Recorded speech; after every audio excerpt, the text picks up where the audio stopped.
ವಿಷಯವನ್ನ ಇಟ್ಟುಕೊಂಡು ಬಿಜೆಪಿ ನಾಯಕರು ಬೀದಿಗಿಳಿದು ಈಗ ಪ್ರತಿಭಟಿಸ್ತಾ ಇದ್ದಾರೆ. ಮೂಡ ಹಗರಣದಲ್ಲಿ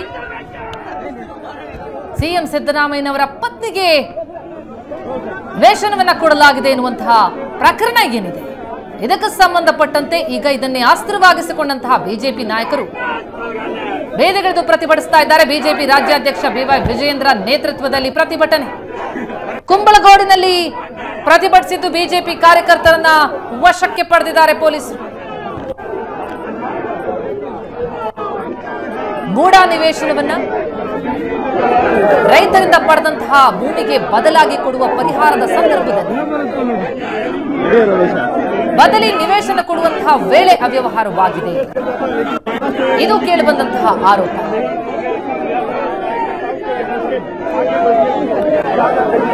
ಈ ಪ್ರಕರಣಕ್ಕೆ ಸಂಬಂಧಪಟ್ಟಂತೆ ಕ್ರಮವಾಗಬೇಕು,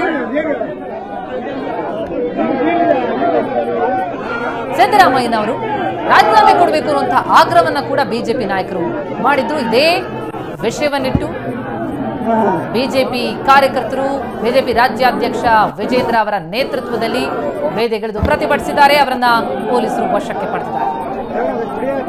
ಮೈಸೂರಿಗೆ ಅಂತ ಪ್ರತಿಭಟನೆಗೆ ತೆರಳುತ್ತಾ ಇದ್ರು ಕಾರ್ಯಕರ್ತರು. ಸಂದರ್ಭದಲ್ಲಿ ಪೊಲೀಸರು ಮತ್ತು ಕಾರ್ಯಕರ್ತರ ನಡುವೆ ತಳ್ಳಾಟ, ನೂಕಾಟ, ವಾಗ್ವಾದ ಆಗಿದೆ. ರಸ್ತೆ ಮಧ್ಯೆ ಕೂತು ಬಿಜೆಪಿ ನಾಯಕರು ಪ್ರತಿಭಟಿಸಿದ್ದಾರೆ. ಅವರನ್ನ ವಶಕ್ಕೆ ಪಡೆದಿದ್ದಾರೆ. ಬಿಜೆಪಿ ರಾಜ್ಯಾಧ್ಯಕ್ಷ ವಿಜಯೇಂದ್ರ, ಶಾಸಕ ಮುನಿರತ್ನ, ಬಿಜೆಪಿಯ ಕಾರ್ಯಕರ್ತರು ರಸ್ತೆಯಲ್ಲೇ ಕುಳಿತು ಪ್ರತಿಭಟಿಸೋದು. ಅವರನ್ನ ವಶಕ್ಕೆ ಪಡಿತಾ ಇದ್ದಾರೆ ಪೊಲೀಸರು. ಮೂಡ ಹಗರಣವನ್ನ ಅಸ್ತ್ರವನ್ನಾಗಿಸಿಕೊಂಡಂತಹ ಬಿಜೆಪಿ ಪ್ರತಿಭಟನೆ.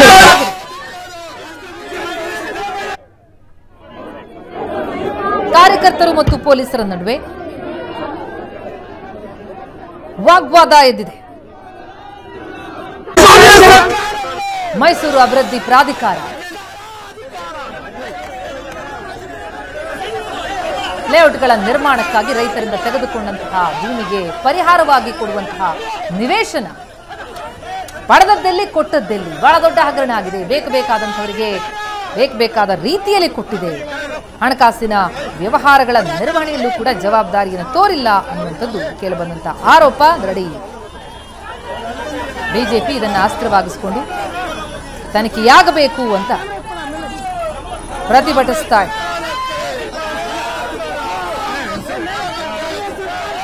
ದಿನದಿಂದ ದಿನಕ್ಕೆ ತೀವ್ರಗೊಳ್ತಾ ಇದೆ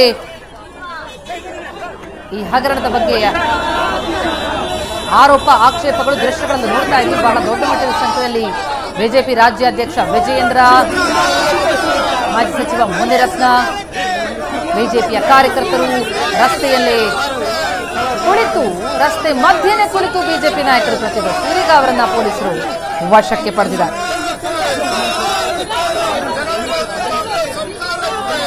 ರಾಜ್ಯ ಸರ್ಕಾರ ಮತ್ತು ಸಿಎಂ ಸಿದ್ದರಾಮಯ್ಯ ವಿರುದ್ಧವೇ ಬಿಜೆಪಿ ಆರೋಪಿಸ್ತಾ ಇದೆ.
को और तुरंत मुख्यमंत्री स्थान से इस्तीफा देना पड़ेगा।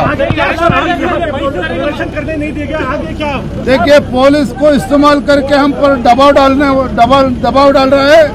हर हालत में हम लोग मैसूर पहुंचने वाला है, हमारे कार्यकर्ता उधर पहुंच चुके हैं। लेकिन एक बात तो सच है, इतनी बड़ा घोटाला हुआ है कर्नाटक में सिद्धरामैया के नेतृत्व में, इसको इस्तीफा देना ही चाहिए और सीबीआई जांच होना ही चाहिए मैसूर लैंड्स के अंदर। Siddaramaiah ji is stopping our protest. We have arrange for a peaceful protest against Siddaramaiah government. इतना बड़ा स्कैम हुआ है, scam worth more than 5,000 crores. We demand Chief Minister should hand over the Mysore scandal immediately. CBI investigation dena padega and he has to resign immediately. Sir, you have been detained, sir. How will you take your protest forward? That is not going to stop us. पूरा राज्य में हमारा कार्यकर्ता है, मैसूर चलो करेंगे जब तक सिद्धरामैया जी इस्तीफा नहीं देंगे, जब तक सिद्धरामैया जी इसको सीबीआई जांच नहीं देंगे, तब तक हमारा हड़ताल जारी रहेगा। ನೋಡಿ, ಏನು ಇವತ್ತು ದಬ್ಬಾಳಿಕೆ ಮಾಡ್ತಾ ಇದ್ದಾರೆ ಕಾಂಗ್ರೆಸ್ ಸರ್ಕಾರ, ಸಿದ್ದರಾಮಯ್ಯ ಸರ್ಕಾರ. ನಮ್ಮ ಹೋರಾಟವನ್ನ ತಡಿತಕ್ಕಂತ ಶಕ್ತಿ ಇವತ್ತು ಕಾಂಗ್ರೆಸ್ ಸರ್ಕಾರಕ್ಕೆ ಇಲ್ಲ. ಇವತ್ತೇ ನಮ್ಮ ಹೋರಾಟವನ್ನು ಹತ್ತಿಕ್ಕತಕ್ಕಂತ ಪ್ರಯತ್ನ ಮಾಡ್ತಾ ಇದ್ದಾರೆ. ಮುಂದಿನ ದಿನಗಳಲ್ಲಿ ರಾಜ್ಯದ ಮೂಲೆ ಮೂಲೆಗಳಿಂದ ನಮ್ಮ ಕಾಂಗ್ರೆಸ್ ಬಿಜೆಪಿ ಕಾರ್ಯಕರ್ತರು ಬರ್ತಾರೆ, ಮೈಸೂರು ಮುತ್ತಿಗೆನೂ ಹಾಕ್ತಾರೆ, ಬೆಂಗಳೂರು ಮುತ್ತಿಗೆನೂ ಹಾಕ್ತಾರೆ. ನೋಡಿ, ಇವತ್ತು ನಮ್ಮನ್ನ ತಡೆದಿದ್ದಾರೆ, ಆದ್ರೆ ನಾವು ಮುಂದೆ ಹೋರಾಟವನ್ನು ಮುಂದೆ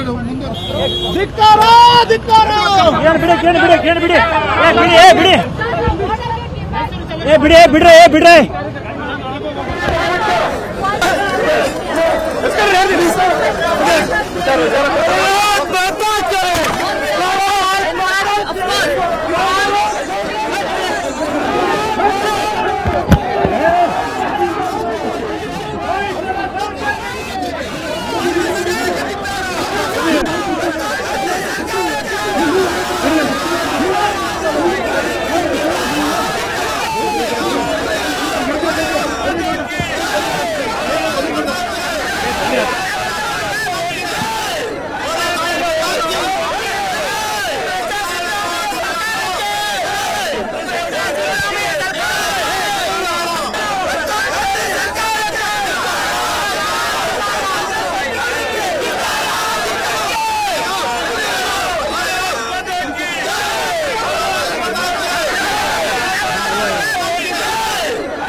ಎಸ್, ಈ ಪ್ರತಿಭಟನೆ ಕುರಿತಾಗಿ ಇನ್ನಷ್ಟು ಡೀಟೇಲ್ಸ್ ಅನ್ನ ಪಡಿತಾ ಹೋಗೋಣ. ನಮ್ಮ ಪ್ರತಿನಿಧಿ ರವಿ ಶಿವರಾಮ್ ಈಗ ಸ್ಥಳದಿಂದ ನಮ್ಮ ಜೊತೆ ನೇರ ಸಂಪರ್ಕದಲ್ಲಿದ್ದಾರೆ. ರವಿ, ಮೂಡ ಹಗರಣವನ್ನ ಬಿಗ್ ಅಸ್ತ್ರವನ್ನಾಗಿಸಿಕೊಂಡಂತಹ ಬಿಜೆಪಿ ಭಾರಿ ಪ್ರತಿಭಟನೆಗೆ ಮುಂದಾಗಿದೆ.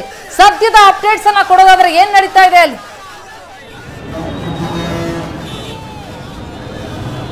ಇವತ್ತು ಬೆಳಗ್ಗೆ ನಾಯಂಡಹಳ್ಳಿ ಜಂಕ್ಷನ್ ಇಂದ ಪ್ರತಿಭಟನೆಯನ್ನು ಹೊರಡೋದಕ್ಕೆ ಬಿಜೆಪಿ ನಾಯಕರುಗಳು ತೀರ್ಮಾನವನ್ನು ಮಾಡಿದ್ರು.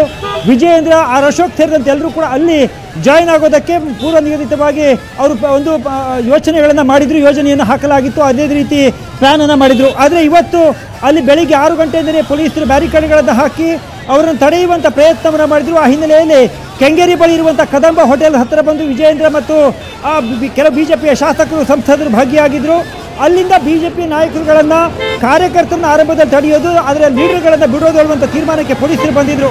ಆದರೆ ಕಾರ್ಯಕರ್ತರು ಮತ್ತು ಲೀಡರ್ಗಳ ಮಧ್ಯದಲ್ಲಿ ಇಬ್ಬರನ್ನು ಕೂಡ ಅರೆಸ್ಟ್ ಮಾಡುವಂಥ ಪ್ರಯತ್ನ ಪೊಲೀಸರು ಮಾಡಿದ್ರು. ಆ ಸಂದರ್ಭದಲ್ಲಿ ಸಾಕಷ್ಟು ಒಂದು ನೂಕುನುಗ್ಗಲು ಉಂಟಾಯಿತು. ವಿಜಯೇಂದ್ರ ಇರಬಹುದು, ಕೋಲಾರದ ಮಾಜಿ MP ಮುನಿಸ್ವಾಮಿ ಇರಬಹುದು, ಅದೇ ರೀತಿ ಬೆಂಗಳೂರು ದಕ್ಷಿಣದ ಕೃಷ್ಣಪ್ಪ ಇರಬಹುದು, ಇವರೆಲ್ಲರನ್ನೂ ಕೂಡ ಲಿಟ್ರಲಿ ಪೊಲೀಸರು ಎತ್ಕೊಂಡು ಬಸ್ಸಲ್ಲಿ ತೆಗೆದುಕೊಂಡು ಹೋಗುವಂಥ ಪ್ರಯತ್ನವನ್ನು ಮಾಡಿದರು. ಭಾಳ ಆಶ್ಚರ್ಯ ಅಂತ ಹೇಳಿದರೆ, ಮೈಸೂರಿನಲ್ಲಿ ಪ್ರತಿಭಟನೆ ಆಗ್ತಾ ಇರೋದು, ವಿಜಯೇಂದ್ರ ಆದಿಯಾಗಿ ಎಲ್ಲ ನಾಯಕರು ಅಲ್ಲಿಗೆ ಹೋಗಿ ಪ್ರತಿಭಟನೆಯಲ್ಲಿ ಭಾಗಿಯಾಗ್ತಾ ಇದ್ರು. ಆದರೆ ಒಂದು ಪ್ರತಿಭಟನೆಯನ್ನು ಮಾಡೋದಕ್ಕೂ ಕೂಡ ಇವತ್ತು ಪೊಲೀಸರು ಅವಕಾಶವನ್ನು ಮಾಡಿಕೊಡದೇ ಇರುವಂಥ ರೀತಿಯನ್ನು ನೋಡಿದಾಗ ಸಹಜವಾಗಿ ಅನೇಕ ಪ್ರಶ್ನೆಗಳು ಹುಟ್ಟುಕೊಳ್ತವೆ. ಮತ್ತು ಬಿಜೆಪಿಯ ನಾಯಕರುಗಳು ಕೂಡ ಅದೇ ಮಾತನ್ನು ಹೇಳ್ತಾ ಇದ್ರು. ಪ್ರಜಾಪ್ರಭುತ್ವದ ಖಗೋಲೆಯನ್ನು ಮಾಡ್ತಾ ಇದೆ ಹೇಳುವಂಥ ಆರೋಪವನ್ನು ಸ್ವತಃ ವಿಜಯೇಂದ್ರ ಮಾಡಿದ್ರು. ತಮ್ಮನ್ನು ತಡೆದ್ರೆ ಇಡೀ ರಾಜ್ಯಾದ್ಯಂತ ಬೆಂಕಿ ಕೂಡ ಹೊತ್ಕೊಳ್ಳುತ್ತೆ ಹೇಳುವಂಥ ಒಂದು ಗಂಭೀರವಾದ ಮಾತುಗಳನ್ನು ಕೂಡ ಹೇಳಿದರು. ಮತ್ತು ಇವತ್ತಿನ ಆ ಒಂದು ಪ್ರತಿಭಟನೆಯಲ್ಲಿ ಮೈಸೂರಿಗೆ ಹೋಗೋದನ್ನು ತಡೆಯುವಂಥ ನಿಟ್ಟಿನಲ್ಲಿ ಬಿಜೆಪಿ ನಾಯಕರನ್ನು ತಡೆಯುವಲ್ಲಿ ಪೊಲೀಸರು ಯಶಸ್ವಿಯಾಗಿದ್ದಾರೆ. ಮೈಸೂರಿನಲ್ಲಿ 1 ಗಂಟೆಗೆ ಪ್ರತಿಭಟನೆಯನ್ನು ಹಮ್ಮಿಕೊಳ್ಳಲಾಗಿತ್ತು. ಅಲ್ಲಿ ವಿಜಯೇಂದ್ರನ ನೇತೃತ್ವದಲ್ಲಿ ಪ್ರತಿಭಟನೆಯನ್ನು ನಡೆಸಿ ಮೂಡಾಗೆ ಮುತ್ತಿಗೆಯನ್ನು ಹಾಕೋದಕ್ಕೆ ಮುಂದಾಗಿದ್ದರು. ಆದರೆ ಇವತ್ತು ಬೆಂಗಳೂರಿನ ಪ್ರಮುಖವಾದ ಭಾಗದಲ್ಲಿ ಅವ್ರನ್ನ ತಡೆಯುವುದರ ಮಟ್ಟಿಗೆ ಇವತ್ತು ಮೈಸೂರು ನಡೀಬೇಕಾಗಿದ್ದ ಪ್ರತಿಭಟನೆಯಲ್ಲಿ ವಿಜಯೇಂದ್ರ ಅವರು ಆ ಪ್ರಮುಖ ನಾಯಕರುಗಳು ಭಾಗಿಯಾಗದಂತೆ ಈಗ ಅವರನ್ನು ಪೊಲೀಸರು ವಶಕ್ಕೆ ಪಡೆದಿದ್ದಾರೆ. ಬಹುಶಃ ಬೇರೆ ನಾಯಕರುಗಳು ಮೈಸೂರಲ್ಲಿ ಪ್ರತಿಭಟನೆಯನ್ನು ಮಾಡಬಹುದು, ಆದರೆ ವಿಜಯೇಂದ್ರ ಮತ್ತು ಈ ಕೆಲ ನಾಯಕರುಗಳು ಅಲ್ಲಿ ಹೋಗಿ ಪ್ರತಿಭಟನೆಯಲ್ಲಿ ಭಾಗಿಯಾಗುವಂಥ ಸಾಧ್ಯತೆಗಳು ಇಲ್ಲ. ಪ್ರತಿಮಾ, ಥ್ಯಾಂಕ್ ಯು ರವಿ ತಮ್ಮ ಮಾಹಿತಿ.